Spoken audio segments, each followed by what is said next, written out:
안녕하십니까. 인생성형가 정영기입니다.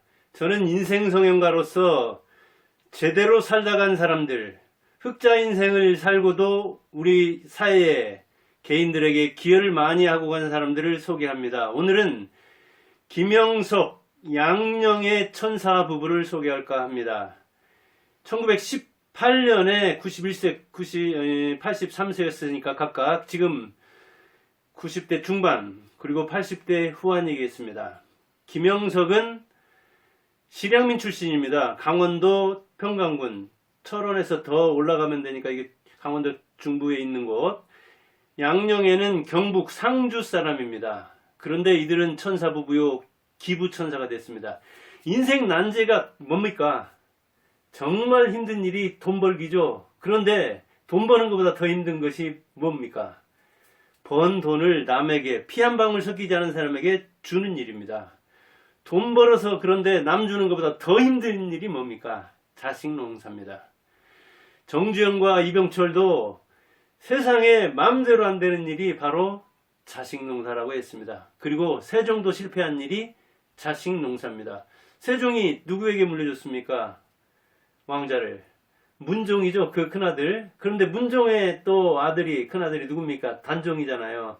그런데 문종이 빨리 죽어서 단종에게 물려 죽으니까 세종의 아들 중에 하나 누굽니까? 수양대군. 그가 조카 왕자를 빼앗고 왕위에 앉았잖아요. 세종이 그렇게 효를 강조하고 충을 강조했는데 세종의 아들 수양대군이 그걸 어겼습니다. 자식 농사 이거 정말 힘든 겁니다. 그래서 이병철도 세상에 마음대로 안 되는 것이 세 가지가 있다. 미원, 자기가 미원을 그걸 능가하려고 흡수하려고 했는데 못했죠. 그 다음에 골프, 마음대로 안 되더라. 그 다음에 하나가 자식 농사. 그 아들 맹이, 창이, 건이가 있었는데 큰아들 맹이한테 삼성을 물려주려고 했는데 그 마음대로 안 됐잖아요. 그래서 창이도 그렇고. 근데 창이의 그 아들들은 또 둘째 아들인데 그 손자들은 좀 비운의 운명을 맞았잖아요. 그 다음에 건이한테 갔잖아요. 근데 건이의 또 자녀들 어떻습니까?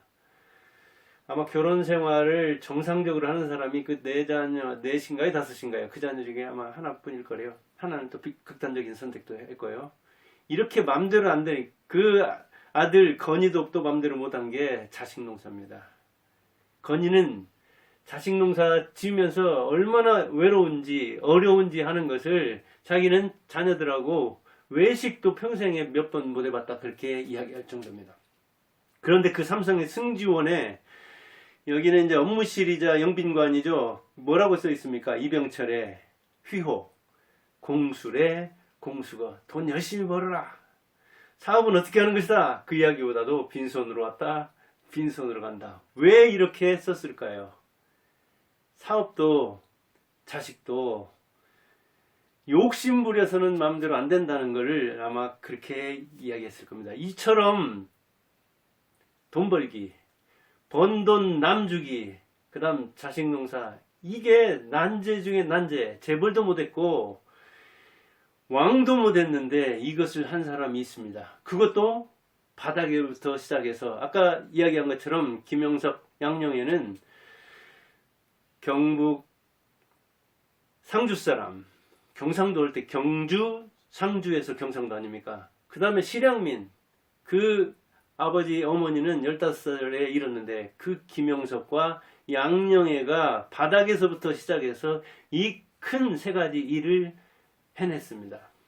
그런 차원에서 저는 인생 3제에서 성공한 김영석, 양령애야말로 위인이라고 생각합니다. 그들은 둘 다 초등학교도 졸업하지 못했습니다. 바닥에서부터 장사를 했는데 장사할 때 수레가 없어가지고 어렵게 수레 하나를 구해서 과일 장사를 시작했습니다. 그런데 남보다 2시간 빨리, 2-3시간 빨리 가서 도매상에서 좋은 과일을 떼오려고 그때 당시만 해도 통행금지가 있었는데 통행금지도 어기고 통행금지 그때 경찰들의 순경에 감시를 벗어나려고 그렇게 했지만 때로는 파출소에 가야 하는데 이러이러해서 이만저만 해서 자식을 먹여 살리려고 하는데 이 적수공무원으로 성공하려니까 힘들다. 과일 떼다가 빨리 좋은 과일을 싸게 팔아야 되는데 이래서 그렇다 해서 파출소 사람들도 하도 그게 일상이 되다 보니까 봐주는 정도로 그런 정도로 부지런하게 남 먼저 가서 일하고 그 다음에 장사를 빨리 끝나면은 가서 또 식당에 가서 주방 일을 도와주고 설거지를 도와주고 거기서 해장국 먹고 아침 또는 점심 그 다음에 이렇게 집으로 와서 잠깐 잠자고 또 12시나 1시쯤 일어나가지고 이렇게 근면하게 그렇게 바닥에서부터 시작해서 몇 년간 손수레 장사 그 다음에 이제 점포를 얻어서 장사를 하고 그 다음에 이제 70년대 중반부터는 76년부터는 이제 건물도 사서 남들 놓아주고 자기도 장사하고 그런데 그 건물에 들어온 사람들에게는 되도록이면 장사를 오래 할 수 있도록 좀 인정을 봐주는 그 월세를 받으면서 전세를 받으면서 건물주가 조물주 위에 건물주라고 하는데 진짜 건물주 잘못 만나면 저도 학원을 3개나 운영하면서 건물주들 많이 만나봤습니다. 건물주 잘 만나야 상생합니다. 같이 삽니다. 그렇지 않으면 조금 장사 될 만하면 인테리어 좀 해가지고 뭐 좀 해보려고 하면은 그때에 뭐 월세 올려달라 뭐가 어쩌다 고쳐달라고 이야기해도 그냥 들은 둥 마는 둥 당신이 알아서 하는 거 아니냐. 그렇게 고쳐줘야 응당해야 되는 그런 건물에 딸린 재산 그마저도 안 고쳐주려는 사람도 있고 대개는 좋습니다. 제가 이렇게 장사하면서 만나보고 두 아들 서울에서 가르치면서 여러 그 원룸 주인들 만나보면 대부분 좋습니다. 10중 8구는 좋은데 열에 하나 정도 잘못 만나면 신경 쓰이고 굉장히 골치 아픕니다. 그런 건물주 거기에는 사람들 들어오지도 않습니다. 그런데 이렇게 장사를 하면서 이제 그 건물도 하나씩 사고 토지도 사면서 무려 2018년에는 400억 이상, 지금 4년 전이니까 뭐 그동안에 또 부동산이 올랐잖아요. 뭐 400억 이상 이제는 500억 안팎 되겠네요. 그런데 그 돈을 어떻게 했습니까?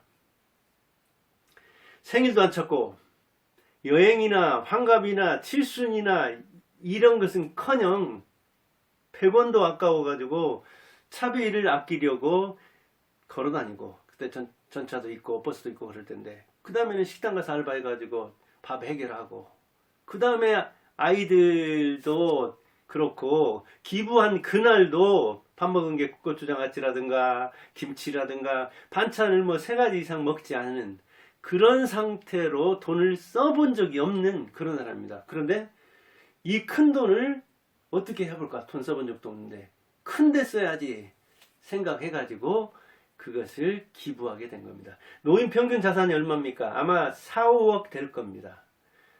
4, 5억이면 평균이라고요. 그런데 그 100배를 벌었잖아요. 400억.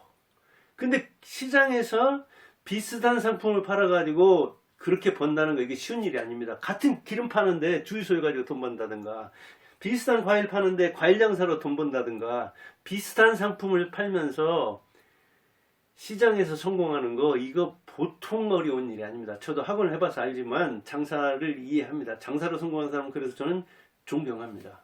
그런데 노인 평균 자산보다 100배 이상 벌었는데 30억 이상 어찌 보면 가지고 있으면 자기 10억 쓰고 그 다음에 이제 여유자금은 한 10억 가지고 자녀들 결혼하고 이렇게 살림하는데 한 5억씩 떼어준다 하면은 30억 아닙니까? 노자산 부부 10억씩 자녀들은 5억씩 그러면 30억이잖아요. 어찌 보면 30억 넘는 돈은 자기 돈 아니라고 생각할 수도 있습니다. 그리고 30억 넘으면 굉장히 큰 부자입니다. 우리나라에서 지금 유튜브다 뭐다 이런 데서 젊은 친구들 뭐 50억 벌었네 100억 벌었네 하면서 그 벌었는지 실제 알 수도 없는 문제고 그 다음에 이게 벌었다 하는 거기에 그 뻥들이 섞이고 그걸 자산을 이렇게 유동화해야 현금화해야 그게 자산인데 그렇지 않은 애들도 많고 이런 이 김영석 양영애처럼 정말 알뜰살뜰하게 성실하게 근면하게 절약해서 번 사람들은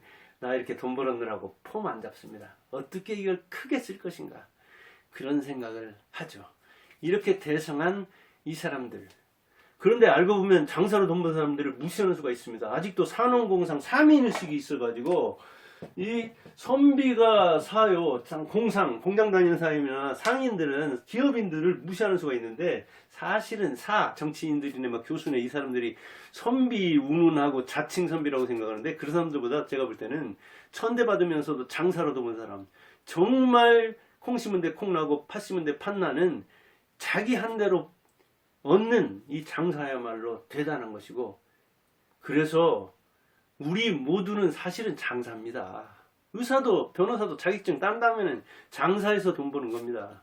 대통령도 장사하는 겁니다. 외교 장사하고 이 내치 장사 잘하고 경제 장사 잘하고 그걸 잘해야 되지. 대통령도 장사 잘못하면 폭망합니다. 나라 잘못 다스리면 나라 장사 잘못해서 나라를 말아먹는 거잖아요. 그런 차원에서 의사니 변호사니 뭐 대통령이니 어찌 보면 남에게 구걸하는 거지마저도 전부 다 장사입니다. 우리나라는 지금 삼성이나 현대 같은 이런 기업가가 장사들이 우리나라 위상을 올린 것이지 정치인들 거기에 기여한 바 별로 없습니다. 물론 정치한 사람 중에 대통령 중에 괜찮은 사람도 뭐 한둘 있지만 나머지는 자기 밥값도 못하는 사람들 많습니다. 이렇게 400억 이상을 벌었는데 이 김씨, 양씨 부부는, 김양 부부는 어떻게 썼습니까? 이 재산을 전부 다 고려대에 기부하기로 했습니다. 이 기부하는 것이 얼마나 힘듭니까? 부부간에 일치하는 거, 그 의견, 그거 어렵습니다. 그 다음 자녀가 한둘 있다 하더라도 그 자녀들도 동의하는 거 굉장히 어렵습니다. 그 다음에 친인척들과 지인들, 여기서 어렵다고 저기서 어렵다고, 미국에서 그랬잖아요. 카네기도 그랬던가요?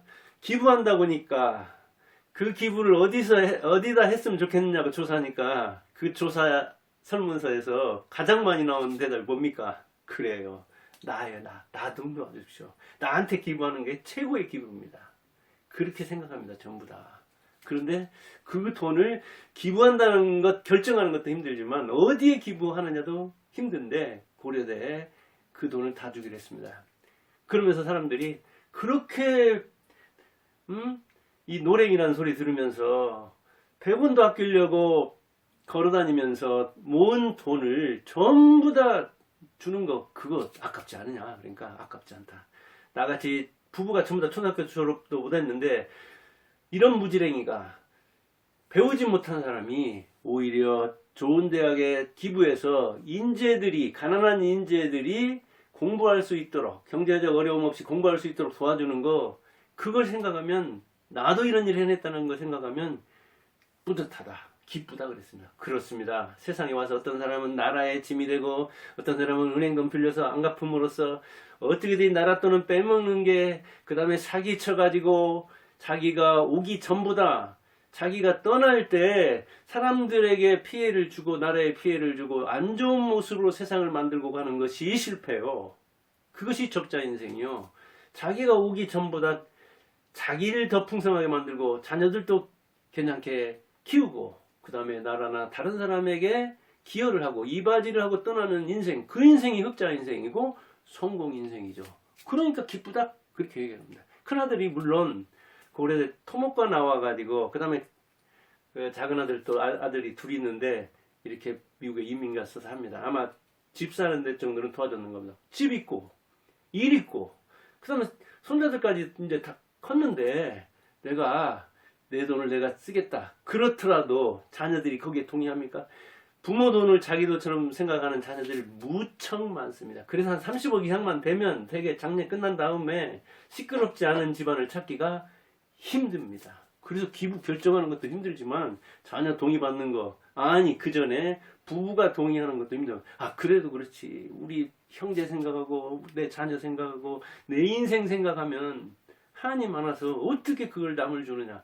그래서 돈 벌기가 어렵지만 번 돈을 남 주는 게 어렵다는 겁니다. 그런데 이 두 부부는 그렇게 결정했어요. 주기로 했다. 자, 종로나 청량리 고려대 옆에서 장사했고 큰아들이 또 고려대 나오고 그랬으니까 연세대와 고려대를 놓고 고민했다는데 고려대를 주기로 했다는 거예요. 그런데 어떤 사례가 있습니까? 옛날에 부모가 유언장을 써서 맡겼어요, 공증으로. 그런데 유언장에도 유언의 효력이 발휘되려면 그런 뭐 조건들이 있습니다. 날짜라든가 주소라든가 그 사람의 친필, 그다음 서명, 뭐 요건이 있거든요. 그런 한 부모가 있었어요. 몇백억을 어느 모 대학에다 기부한다. 그런데 돌아가신 다음에 그 유언장이 공개돼 가지고 이게 나왔는데 자녀들이 그것을 동의를 안 한 거예요. 그래서 자녀가 변호사 선임해가지고 이렇게 해서 이 유언장의 효력은 없다 하는 거에 해서 이 대학에서 반환한 그런 사례들이 있잖아요. 저도 몇백억이 있는데 자녀 동의를 안 받았는데 유언장이 그렇게 남겼는데 자녀가 아버지의 유언을, 제 유언을 그대로 따라가지고 저도 아는 건 둘인데 참 어려운 문제입니다. 이거 자녀들의 동의 얻는 것 그리고 부부간에 동의하는 것 이거 어려운 일이거든요. 그런 사례가 실제로 있습니다. 뭐 아주 명문대학입니다. 그게 당신 자녀가 있다. 당신 자녀라면 이 400억 나 어디에다 기부하겠다. 그럴 때 동의하겠습니까? 선뜻? 부모 돈을 자기 돈으로 생각하는 사람도 있지만 내가 이렇게 어려운데 내 부모가 내 형편을 고려하지 않고 이걸 전부 다 남에게 줘. 그래도 400억 중에 100억 정도는 자녀한테 줘야지. 300억은 주는 건 이해하겠는데 그래서 둘밖에 안 되는 사람한테 50억씩 준다면은 얼마나 편안하게 생각할까? 고맙게 생각할까? 그런 자녀들이 대다수일 겁니다. 그래서 김영석, 양영애 같은 부부, 그 밑에 있던 두 아들 이런 사람이 세상에 드문 겁니다. 기부하는 사람 자체가 드문 거고 그걸 이렇게 자녀와 친인척들 사이에 말씀 없이 기부하는 사람은 더욱더 드문 겁니다.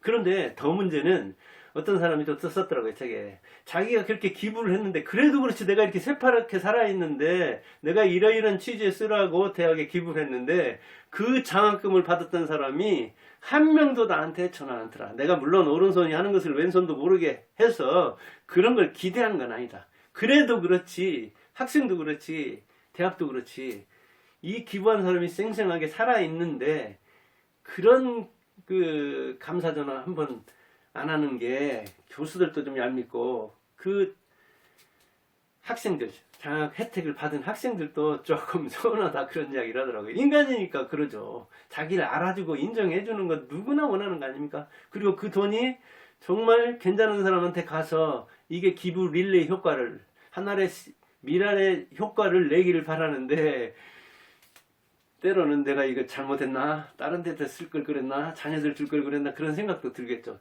그만큼 요즘은 자녀를 도와도 감사할 줄 모르는데 얼굴도 모르는 피 한 방울 섞이지 않은 남에게 주는 게 과연 이게 능사인가? 그런 이야기를 하는 사람도 있고 이길러 같은 가천대 총장 이 사람은 뭐 보편적 기부를 하죠. 즉 의대생들에게 기숙사비나 등록금을 안 받죠. 거기에 대해서도 논란이 있잖아요. 대학 가천대에서도 이렇게 보편적 기부를 하는 게 취지에 맞느냐? 의대에 올 정도면 공부 괜찮게 하고 공부 괜찮게 하는 애들은 대부분 배경이 괜찮은데 그래도 이기려는 이러면 언젠가는 철이 들기도 하고 그리고 뭔가 도움을 받은 사람이 도와줄 줄도 알지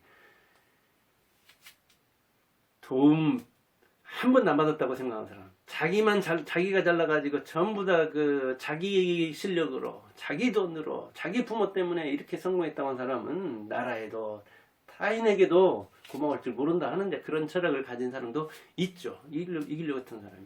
그래서 특혜를 주는 거죠. 의대생들에게만 특히. 다른 대학 다니는 사람보다도 의대생들은 이런 특혜를 받는데 그런 특혜가 어디선가는 선행으로 드러나기를 바라는 인간에 대한 신뢰. 그 인재를 지원하면 어디론가는 그게 긍정적인 효과를 미치리라는 그런 믿음. 자기 믿음이지만 그래요. 이렇게 선행 모범을 보이면 이게 자녀에게 전부 다 준 것보다는 무언가 총체적으로 보면 더 생산성이 있을 것이라는 그런 생각을 하면서 기대 반 아니면 자기 흐뭇한 반 잘 되면 좋고 남의 자녀라도 내 자녀처럼 잘 되면 그 자체가 더 좋은 거 아니냐. 그리고 그 돈은 언젠가는 10중 몇 명이라도 그런 생각을 하는 사람이 나온다면은 이게 사회에 계속 긍정적인, 사기쳐서 몇만 명을 울리는 사람도 있지 않습니까? 우리 뭐 이번 문재인 정권에서도 그런 사람 많이 나타났잖아요. 그런 사람보다 이렇게 한 사람의 씨앗을 뿌려서 그런 그 혜택을 본 사람이 많이 나온다면 사회가 정화될 것이다 하는 이야기를 하는 거죠. 그럼 왜 명문대냐? 하필이면 아까 그런 2년 얘기했지만 인근의 근접성 문제라든가 자기 자녀가 갔다라든가 이런 문제 있지만 대부분 그 사람들은 경제 원칙을 따지는 겁니다. 투자 대비 효과, 최소 투자 최대 효과, 이게 경제 원칙 아닙니까? 성실한 사람이, 학교 생활 성실하게 한 사람이, 그렇게 해서 뭔가 그 실력을 갖춘 사람이 자기처럼 살아서, 자기처럼 뭔가 잘 돼서 더 이 세상에 기둥이 되리라고, 빛이 되리라고, 소금이 되리라고 그런 기대를 하는 거죠. 그래서 대학이 360여 개, 2년제까지 포함하면 그렇게 많지만 되게 명문대에 기부금이 몰리는 겁니다. 아마 400억이면 제가 이게 전라북도 아닙니까? 전라북도에 대학이 한 15개 안팎 있는데 그 중에 상당수 대학들은 400억 정도 주면 아마 인수할 수 있는 대학도 많을 겁니다. 예, 조금 어려운 형편에 있는 지방 대학들로서는 한 푼이 새로 와서 몇 억만 기부해도 막 지방 신문 보면은 동문 누가 사업가 누가 이렇게 기부했노라 그러는데 400억이면 아마 부자 된 느낌이 들 텐데 이게 지방대는 잘 안 오고 서울에 있는 대학 아니면 이 카이스트 그런 데로 몰립니다. 자식농사, 참 장사가 자식농사 잘 짓기 어렵습니다. 저도 사실 하고 나면서 이렇게 주말에 바쁘고 저녁에 바쁘니까 좀 그게 아쉽습니다. 저녁에 좀 자녀들하고 이렇게 애착도 형성하고 주말에 좀 관리도 하고 그러면 좋으련만 장사들은 이게 힘듭니다. 지금도 코로나 사태에서 장사들이 자녀들 집에서 이렇게 재택 수업 하는데 이게 관리가 안 돼가지고 그게 불안해서 장사를 제대로 못하는 사람 많잖아요. 맞습니다. 게임하는지 딴짓 하는지 어떻게 합니까? 근데 이 공무원이나 이렇게 출퇴근을 칼같이 하는 사람들은 관리가 가능하잖아요. 그리고 교육 공무원들이 자녀를 잘 키우는 이유가 뭡니까? 학생들하고 리듬 자체가 맞고 교육에 대한 이해를 하고 인간에 대한 이해를 하잖아요. 그래서 그런 측면이 있는 거잖아요. 근데 이 김영석 양용의 부분은 새벽같이 나가고 자정에 나가고 그 다음에 새벽 들어오는 애들 밥 챙겨주는 것도 제대로 못했을 거 아니겠어요. 그리고 초등학교도 둘 다 졸업 못했는데 뭐 중학교 영어가 뭔지 고등학교 무슨 뭐 미분이 뭔지 그런 거 들어보긴 않겠습니까? 그렇지만 어땠어요? 교육관리도 주말관리도 제대로 못했지만 밥도 제대로 못 챙겨줬지만 이 부부가 살아온 그 여정 그 자체가 교육 아닙니까? 모범보다 좋은 교육이 어디 있습니까? 그러니까 두 아들이 잘 됐습니다. 잘 됐어요. 그리고 이민 가서 잘 살아요. 미국에 가서. 그러니까 큰 돈을 그렇게 큰데 써도 이 두 아들들도 잘 되는 것도 잘 된 거지만 무슨 뭐 지위가 높다든가 경제적으로 원활하다든가 그런 차원을 떠나서 인간이 됐다 그 얘기입니다. 그리고 큰 손자가 예일대 졸업했다는 걸 보면 학문적으로도 괜찮았다는 이야기죠. 그러니까 실패를 떠나서 이 부모 선택을 존중해주고 기부에 선뜻 동의했던 거죠. 부모 재산 내 재산 아니다. 부모가 번 돈은 부모가 쓰는 것이고 거기에 나는 당연히 동의하고 그리고 나를 이렇게 키워준 거 그리고 결혼할 때라든가 이렇게 어려울 때 집정만이라도 해준 거 이게 어딥니까? 거기에 감사하고 그 부모 인생을 존경하면서 사회에서 이 부모를 존경하게. 조국 부부 어떻습니까? 교수 부부죠. 교육 잘 알기는 얼마나 잘합니까? 그런데 자녀 어떻게 했습니까? 스펙 위조해가지고 자녀를 어떻게 만들려고 법정에 만들고 뭐 의뢰인 만들려고 그리고 웅동학원이라고 있죠. 그 부모가 운영하던 이 웅동학원 어떻습니까? 이 부실해져 가지고 국가의 캠코라고 하죠. 자산관리공사든가요. 거기에 200억 아마 지금은 더 200억 안팎에 부채를 안겨줘가지고 나라에 손실을 안겨준 거잖아요. 그러면서 말은 천사같이 했잖아요. 그런데 자기 변명에 일관하고 책 써서 방송에서 무슨 트위터, 페이스북 이런 짓거리를 하잖아요. 그러면서 어때요? 문학에서는 또 그런 사람을 영화로 제작해요. 진짜 영화 만들 사람 누구예요? 이런 사람이죠. 김영석, 양용애 같은 사람. 이런 사람의 인생을 쫙 종합하면 그 자체가 인생이요. 영화를 훌쩍 뛰어넘는 영화죠. 그런데 영화에 존재하는 이 친구들, 거기 중에 괜찮은 사람도 물론 있지만 조국이나 박원순에 대해서 영화를 만든다는 거예요. 얼마나 이념 편향적입니까? 얼마나 인생을 왜곡하는 겁니까? 이런 영화나 문화를 통한 왜곡은 말할 것도 없이 막 명성황후, 민씨, 나라 말아먹은 사람입니다, 사실은. 그런데 음악계나 이런 데서는 그런 사람을 미워하는 이 민족주의, 뭐랄까요, 위선적 교육자 옹호하고 위선적 정치인 옹호하고 그런 짓을 하는 문화인들이 많죠. 이념에 편향됐기 때문에 인생이란 잣대를 가지고 냉철하게 평가하지 않으니까 그런 겁니다. 흑자 인생 중에 흑자 인생이죠. 김용석과 양용애는 바닥에서 성공한 사람이니까. 그런데 성공한 뒤에 그 돈을 쓰는 데서도 천사 이상이잖아요. 이런 사람이 이른바 서울대 나온 교수 부부, 조국 부부하고 비교가 되겠습니까? 굳이 비교할 것도 없이 다른 인생이긴 하지만, 그런데 세상에서는 조국 부부를 더 잘 알잖아요. 그런데 얼마나 기대를 해야 할 사람, 알 만한 사람이 그러니까 사실은 절망스럽습니까? 그런데도 그런 사람을 믿고 다른 사람도 있고 영화로 만드는 사람도 있다니까요. 참 가치라는 거, 이게 얼마나 중요한가, 가치관이라는 거 얼마나 중요한가, 인생관이 얼마나 중요한가를 알 수 있는 거죠. 그것도 인생이죠. 그것도 선택이긴 하죠. 그렇긴 하지만 바람직한 차원에서 저는 이거 영화도 아니고 구독자도 얼마 안 되는 그런 유튜브지만, 여기에서 저는 비교해서 누구를 비참하게 만들고 싶지는 않지만 조국 부부 같은 사람보다 김영석, 양효애 같은 사람이 훨씬 더 교육자요, 경제자요, 정치가요, 인생가라고 생각합니다. 그래서 오늘은 이 이름을 기억해야 돼요. 김영석, 양용애. 영자가 둘 다 들어있네요. 강원도 평양 사람, 호롤단신 내려온 사람, 경상북도 상주 사람, 형제도 많고. 그런데 그러다 보니까 이렇게 어찌 보면 돈 벌면 참 눈에 밟히는 데가 많았을 텐데, 그 거액 400억 넘는 돈을 고려대에 기부해서 가난한 인재들에게 혜택을 주고 싶은 이 마음, 천사보다 더하죠. 감사합니다.